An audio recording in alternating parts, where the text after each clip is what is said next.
Eng asab buzadigan ishlardan biri kiyimlarni sezon bo'yicha almashtirish bo'lsa kerak a.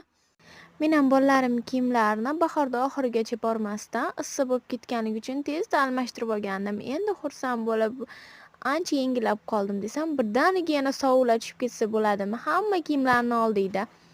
Sizlarda ham shunaqa bo'ldimi? Oxiri kunlarda isishini kutib, qaytib yomg'ir yog'masligini sezib, keyin yana kiyimlarni sezonini almashtirdim. Bu safar bo'lsa kalla ishlamasa oyoq qo'lga dam bo'lmaydi deb salcha qalinroq kiyimlar uchun ham shkafimizdan joy ajratib qo'ydim. Yaxshiyam detskiy shkafimiz kattagina. O'g'limni ham qizimni ham qalin kiyimlarini ham sig'dirib yuboradi ichiga. Ilohim shu shkafni olib bergan ota-onamni ham umrlari uzoq bo'lsin, ishlarini rivojini bersin. Bitta o'g'lim, bitta qizim bo'lsa ham ularni kiyimlari shunaqangi ko'payib ketibdi, даже sig'dira olmaydigan darajada bo'lib. Sortirovka qildim yaxshilab, katta yoki kichik kelib qolgan, sig'maydigan yoki menga yoqmaydigan kiyimlarni hammasini terib, birortasiga berib boraman deb olib qo'ydim.